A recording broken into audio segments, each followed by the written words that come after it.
Good morning students. आज हम bilinear transformation के बारे में बात करेंगे। कल मैंने आपको बाइलिनियर ट्रांसफॉर्मेशन की डेफिनेशंस के बारे में बताया था। आज हम उसकी कुछ प्रॉपर्टीज पढ़ने जा रहे हैं, ठीक है। जैसे फर्स्ट प्रॉपर्टी हमें दी गई है क्या कि W equal AZ plus B upon CZ plus D। हमारे पास क्या होता है, एक बाइलिनियर ट्रांसफॉर्मेशन होता है। हमें फर्स्ट प्रॉपर्टी में क्या प्रूव करना है कि W equal AZ plus B upon CZ plus D is a combination of elementary transformations.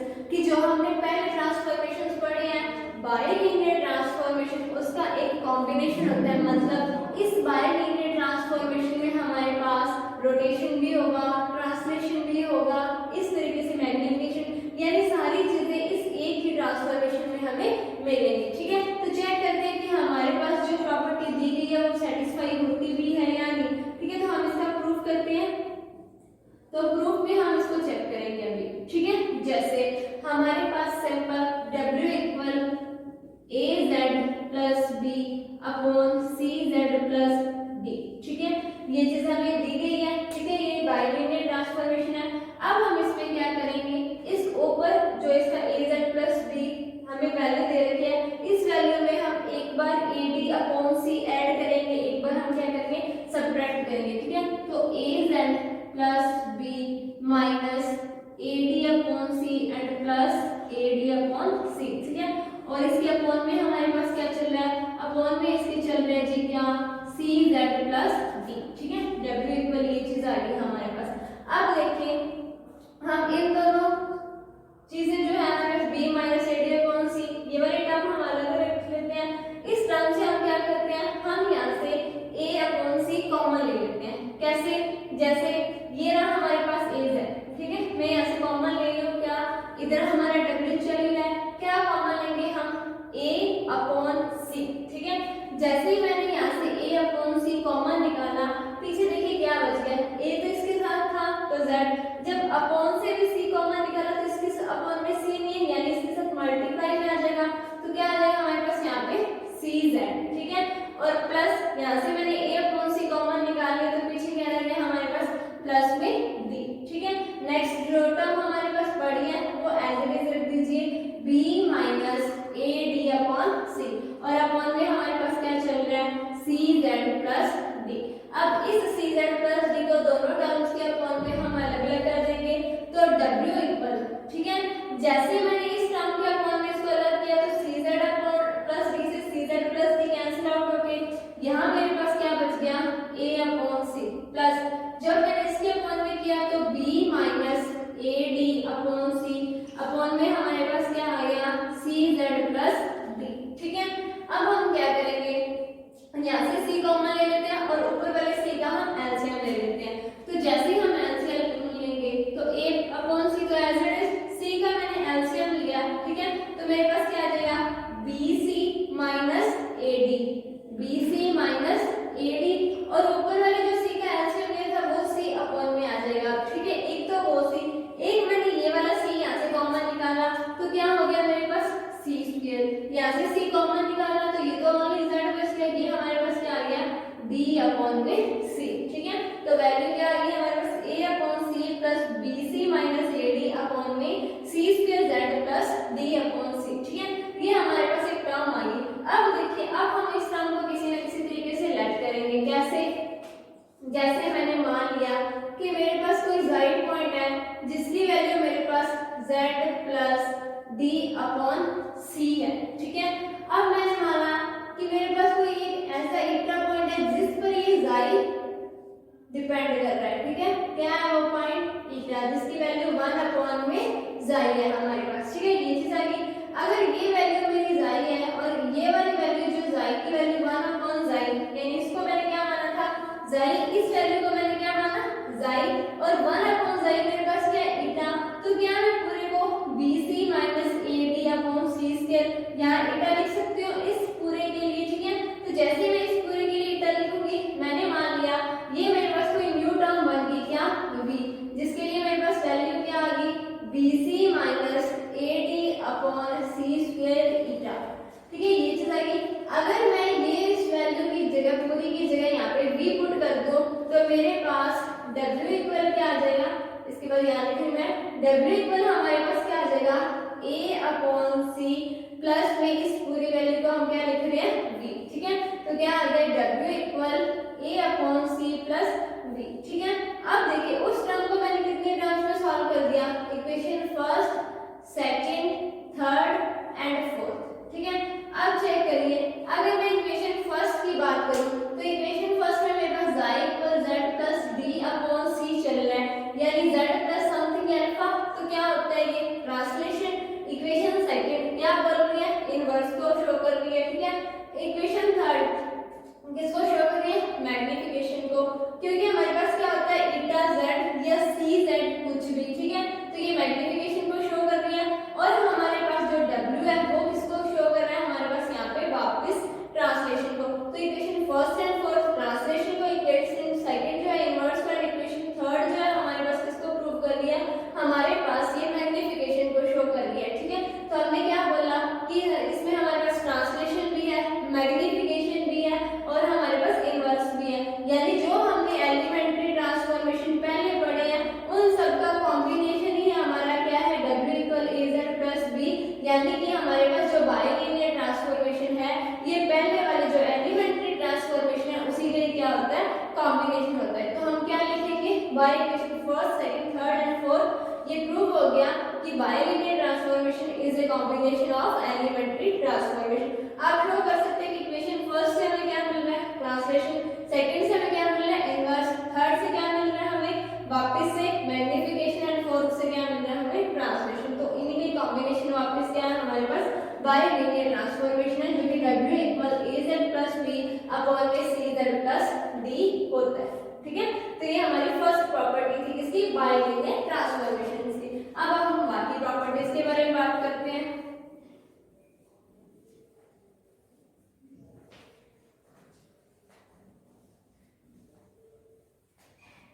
तो अब इससे नेक्स्ट देखते हैं कि नेक्स्ट प्रॉपर्टी हमें क्या आगे करना है।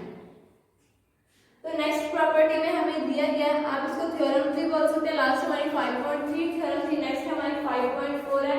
तो नेक्स्ट 5.4 थ्योरम में इसमें क्या बोला है हमें कि every bilinear transformation map circle और स्ट्रेट लाइन इनटू सर्कल और स्ट्रेट लाइन, यानी इसने क्या बोला है कि कोई भी हमारे पास बाइलिनियर ट्रांसफॉर्मेशन है, अगर वो एक सर्कल है तो वापस वो क्या बनाएगा, एक सर्कल, यानी उसकी इमेज भी क्या होगी, एक सर्कल होगी। जब z प्लेन में सर्कल है तो w प्लेन में भी सर्कल आएगा, और अगर आपके पास z प्लेन में कोई स्ट्रेट लाइन है तो w प्लेन में भी आपके पास क्या आएगी, कोई भी स्ट्रेट लाइन आएगी।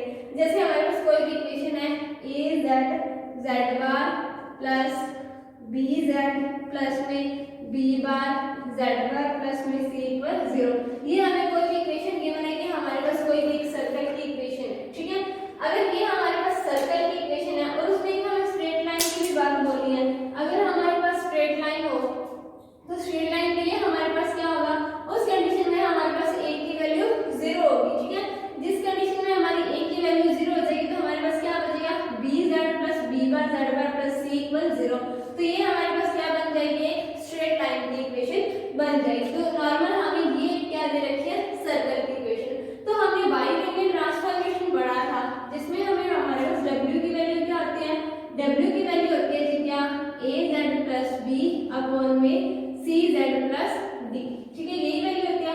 और इसमें मैंने कल आपको प्रूव करके दिखाया था कि अगर इसमें आपको z की वैल्यू चाहिए तो z की वैल्यू होती है minus dw plus b upon में cw माइनस a, ये हमारे पास क्या होती है, z की वैल्यू होती है, ठीक है। तो जो हमें इक्वेशन गिवन है सर्कल की, ये लेट कर लेंगे कि लेट जो इक्वेशन गिवन है वो हमारे पास किसके, सर्कल की, और ये होती भी एक सर्कल की ही इक्वेशन है, क्योंकि हमने ये पहले से प्रूव कर दी कि सर्कल की इक्वेशन हमारे पास इस टाइप से होती है, ठीक है। तो w इक्वल ये वैल्यू होती है, तो z इक्वल बाइलिनियर ट्रांसफॉर्मेशन क्या कहता है हमारा कि minus dw plus b upon में cw माइनस a, ठीक है। तो हमारे पास पूरी इक्वेशन z में गिवन है, तो हम इस इक्वेशन में z की वैल्यू पुट कर देंगे। तो इस इक्वेशन को हम इक्वेशन फर्स्ट मान लेते हैं। तो बाय इक्वेशन फर्स्ट क्या आ जाएगा हमारे पास, हम a as it is z की वैल्यू रखो, तो z की वैल्यू हमारे पास क्या है, minus dw plus b upon में cw माइनस a, ठीक है। ये अगर z की वैल्यू है तो z बार की वैल्यू निकालनी है, तो सब पर बार लग जाएगा, कैसे, माइनस d बार w बार प्लस b बार अपॉन में सी bar W bar minus A bar, ठीक है, A Z Z bar plus B Z, Z की value minus D W plus B upon में C W minus A plus में B bar और Z bar, यानी minus D bar W bar plus B bar upon में हमारे पास क्या आ जाएगा सी bar W bar minus A बार और प्लस में हमारे पास क्या चल रहा है सी इक्वल हमारे पास क्या आ गया जी 0, ठीक है, ये हमारे पास इक्वेशन बन गई। अब हम एलसीएम ले लेते हैं, तो एलसीएम लेने पे हमारे पास एलसीएम आएगा क्या C W minus A and C bar W bar minus A bar, ठीक है, ये हमारे पास क्या आ जाएगा एलसीएम आ जाएगा। तो देखते हैं क्या इक्वेशन बनेगी, तो इक्वेशन बनेगी हमारे पास A minus D W plus B minus D bar W bar plus B bar, ठीक है, नेक्स्ट प्लस बी, इसके साथ में क्या चल रहा है minus D W plus B, LCM लेंगे तो इसके साथ में हमारे पास क्या आ जाएगा सी bar W bar minus A bar, ठीक है, ये चीज आ गई। इसके साथ तो दो नहीं थे, दो कुछ भी नहीं आया साथ में, ठीक है, नेक्स्ट चेक करें तो बी बार क्या है मल्टीप्लाई में minus D bar W bar plus B bar और मल्टीप्लाई में क्या आ जाएगा हमारे पास सी डब्ल्यू माइनस ए, ठीक है, नेक्स्ट हमारे पास प्लस सी, तो सी के साथ क्या चलेगा सी के साथ हमारे पास आ जाएगा C W minus A and next term आएगी C bar W bar minus A bar equal 0, क्योंकि एलसीएम लेके उधर मल्टीप्लाई किया तो क्या हो गया हमारे पास इक्वल 0, ठीक है। अब हमें इस इक्वेशन को सॉल्व करना है, तो इस इक्वेशन से हमें W W bar W and W bar की जो वैल्यू है उनको अलग अलग करना है, ठीक है, तो सबसे पहले हम इसका मल्टीप्लाई करते हैं, तो चेक कर लेते हैं यहाँ से, पहले पूरे को मल्टीप्लाई करना चाहते तो पूरे को मल्टीप्लाई कर सकते हैं, अगर आप सिंगल वैल्यू जैसे पहले डब्ल्यू डब्ल्यू बार की आप अलग कर सकते हैं, यहाँ से डायरेक्ट डब्ल्यू की अलग कर सकते हैं, डब्ल्यू बार की अलग कर सकते हैं, तो आप वैसे कर सकते हैं, ठीक है, जैसे चेक करते हैं यहाँ से, तो वैल्यू सबसे पहले डब्ल्यू डब्ल्यू बार या पूरा मल्टीप्लाई कर लीजिए, इजीली सॉल्व हो जाएगा, ठीक है, जैसे अगर आपको डब्ल्यू डब्ल्यू बार चाहिए तो देखिए इस टर्म को जब इस टर्म से मल्टीप्लाई करेंगे तो डब्ल्यू डब्ल्यू बार दोनों मिलेंगे हमें, ठीक है, तो हमारे पास डब्ल्यू डब्ल्यू बार तो हमें कॉमन रखना है, बाकी देखिए क्या वैल्यू आएगी, तो यहाँ से हमारे पास वैल्यू आएगी क्या माइनस ए डी, अब देखिए ये वाला माइनस और ये वाला माइनस प्लस हो जाएगा, तो ए डी डी बार क्या वैल्यू आएगी हमारे पास ए डी डी बार, ठीक है, और चेक कर लीजिए क्या इस पूरी टर्म से कहीं और डब्ल्यू डब्ल्यू बार बनेगा, नहीं, क्योंकि इस ए का सबके साथ मल्टीप्लाई होना है, इस डब्ल्यू को जब इस डब्ल्यू बार से मल्टीप्लाई होगा तब भी डब्ल्यू डब्ल्यू बार आता, अब वापस इस डब्ल्यू का इसके साथ होगा तो भी नहीं आएगा, इसका इसके साथ होगा तो भी नहीं आएगा और इन दोनों का होगा तो भी नहीं आएगा, ठीक है। अब नेक्स्ट टर्म चेक करते हैं, तो नेक्स्ट टर्म में कहां से बनेगा, देखिए इसके फर्स्ट दो टर्म से बनेगा, हमारे पास क्या आ जाएगा यहाँ से माइनस बी डी सी बार, ठीक है, क्या आएगा हमारे पास माइनस बी डी सी बार, ठीक है, यही चीज आ जाएगी हमारे पास।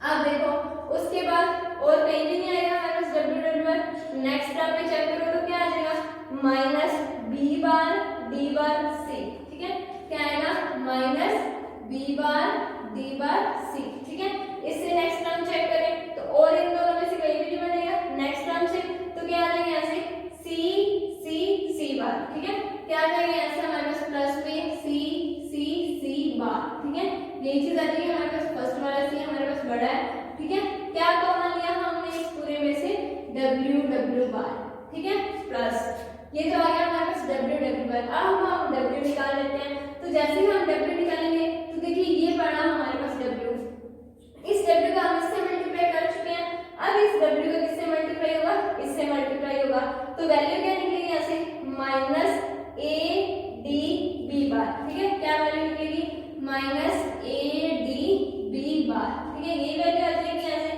क्योंकि इस डब्ल्यू का मल्टीप्लाई होना है और तो हमारे पास कोई डब्ल्यू है ही नहीं, क्योंकि इस डब्ल्यू का इसके साथ मल्टीप्लाई हो चुका है, अब इसके साथ होना था वो हमने वैल्यू लिख ली, ठीक है, अब और कोई टर्म नहीं आएगी यहाँ से, नेक्स्ट चेक करते हैं, तो नेक्स्ट में जब हम चेक करेंगे तो यहाँ चेक करते हैं, अभी हम डब्ल्यू के लिए कॉमन निकाल रहे हैं, तो डब्ल्यू के लिए कॉमन निकालेंगे तो डब्ल्यू इसी में ही है हमारे पास, तो इसका जब इस वाले टर्म से मल्टीप्लाई होगा तभी डब्ल्यू निकलेगा, तो देखिए क्या टर्म आएगी, तो यहाँ से हमारे पास टर्म आएगी माइनस बी डी, अब देखिए ये वाला माइनस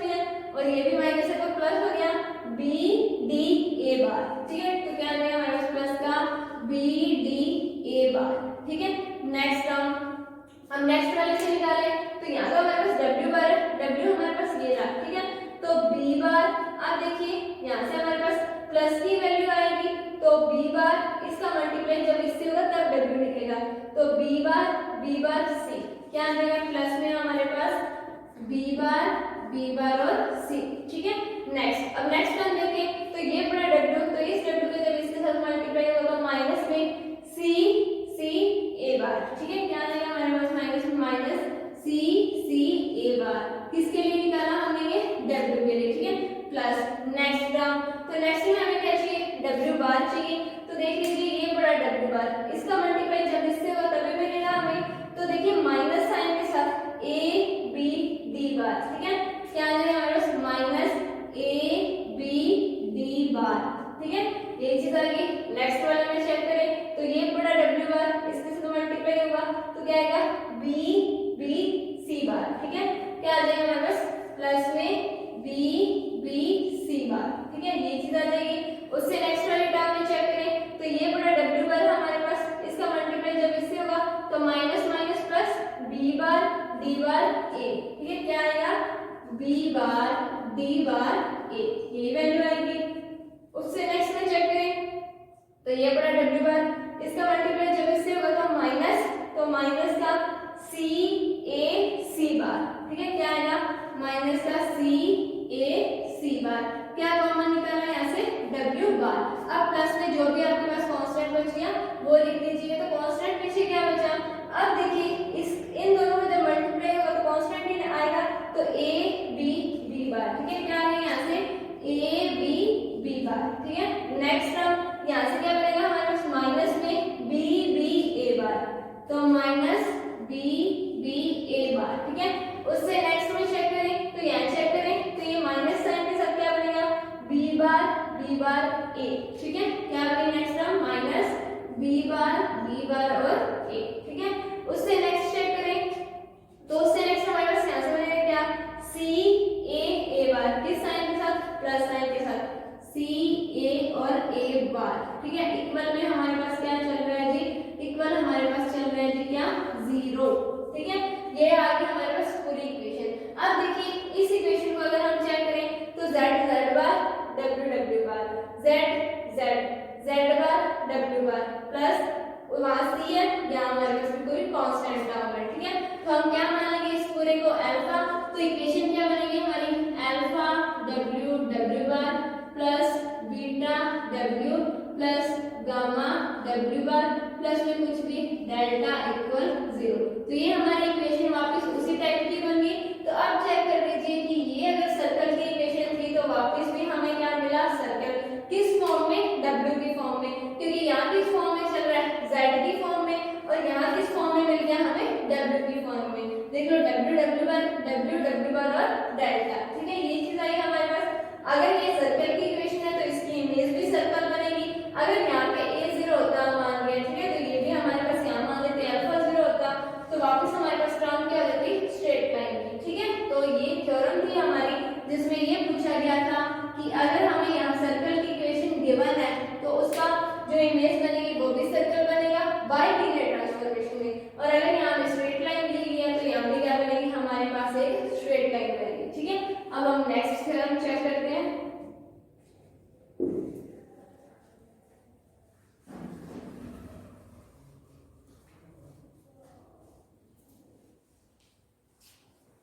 अब देखते हैं नेक्स्ट थ्योरम में हमें क्या गिवन है।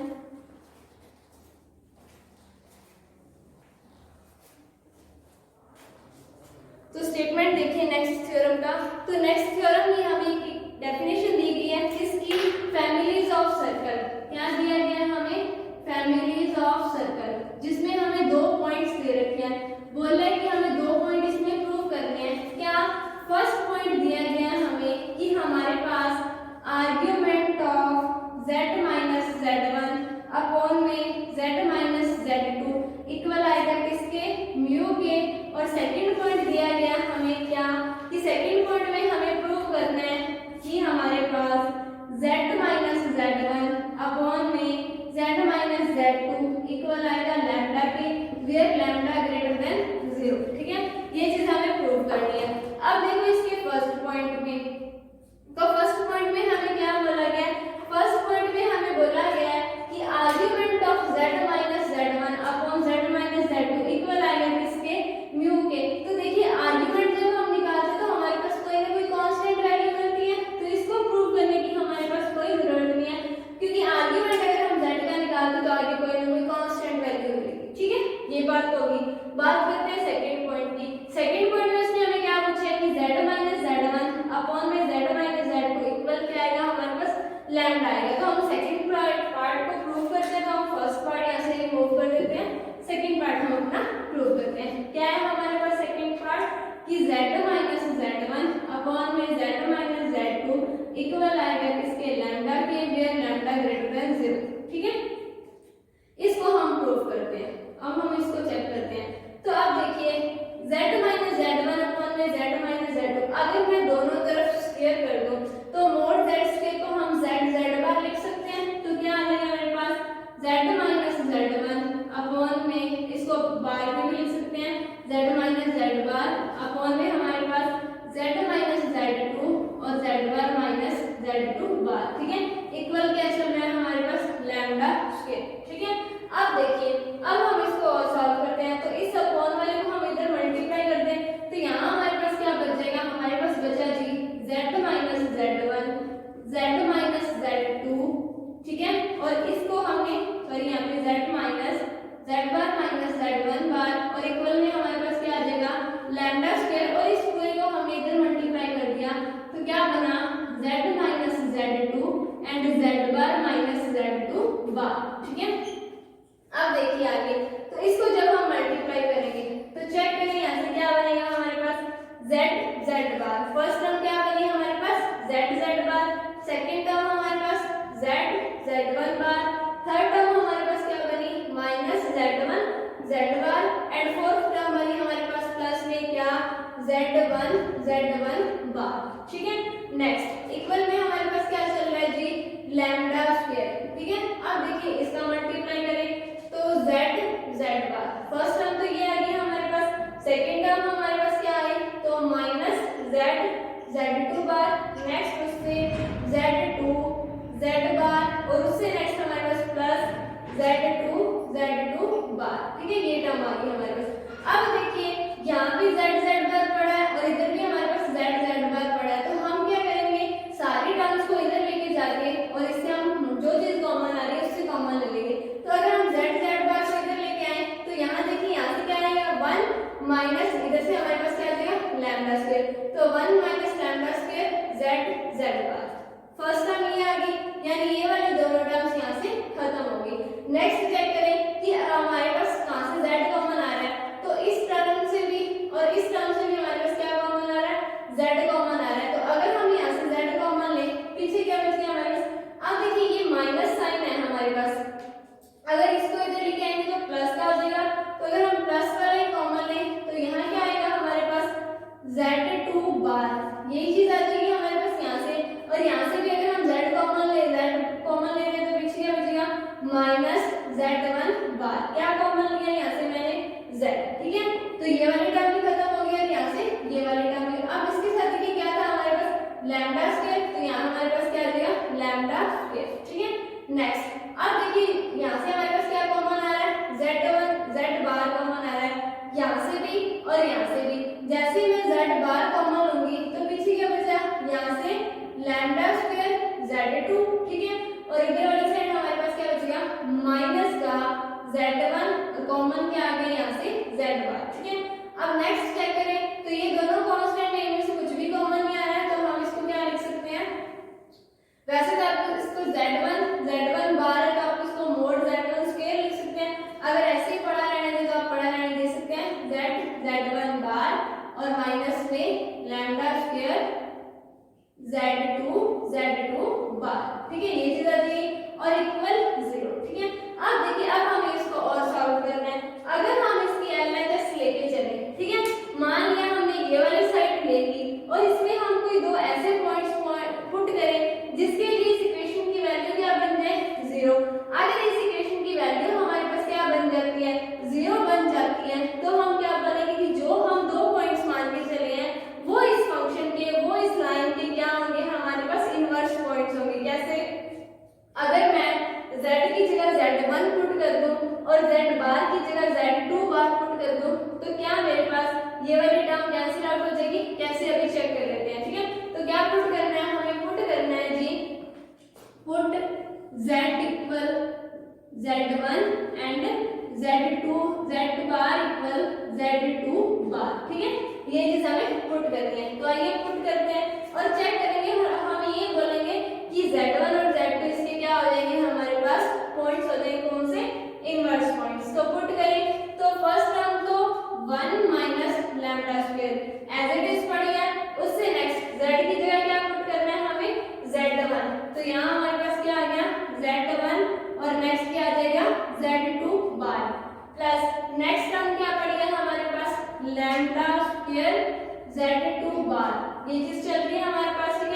माइनस Z1 बार, ठीक है। और नेक्स्ट क्या है हमारे पास Z, तो Z की जगह पुट क्या करना है हमें, Z1 पुट करना है, ठीक है, प्लस में नेक्स्ट क्या टर्म चल रहा है, नेक्स्ट हमारे पास चल रहा है lambda square Z2 minus Z1, lambda square Z2 minus Z1, ठीक है। और हमें पुट क्या करना है, हमें पुट करना है जी Z बार की जगह पे Z2 बार, ठीक है। तो क्या आ जाएगा हमारे पास यहाँ पे Z2 बार प्लस नेक्स्ट हमारे पास क्या चल रहा है Z1 बार माइनस प्लस में चल रहा है हमारे पास Z1 बार माइनस लैम्डा स्क्वायर Z2 बार, ठीक है। ये हम क्या कर रहे हैं, इसकी LHS को सॉल्व कर रहे हैं, ठीक है। तो चेक करिए कि क्या इसकी वैल्यू 0 बन रही है, तो चेक करके देख लेते हैं। Z2 बार यहाँ प्लस क्या है, कहीं माइनस में आ रहा है क्या, Z2 बार, तो कहीं चेक कर लेते हैं, ये रहा Z2 बार। तो इस टर्म से ये इसकी फर्स्ट टर्म कैंसिल आउट हो जाएगी, सेकंड में चेक करो तो सेकंड में क्या है लैम्डा स्क्वायर Z2 बार, तो चेक कर लो कहीं लैम्डा स्क्वायर Z2 बार है, तो ये बड़ी टर्म ये माइनस में है, ये प्लस में, लैम्डा स्क्वायर Z2 बार ये भी कैंसिल आउट होगी यहाँ से, मतलब इसकी दोनों टर्म हमारे पास खत्म होगी। नेक्स्ट इसकी फर्स्ट लास्ट टर्म चेक करें तो माइनस Z1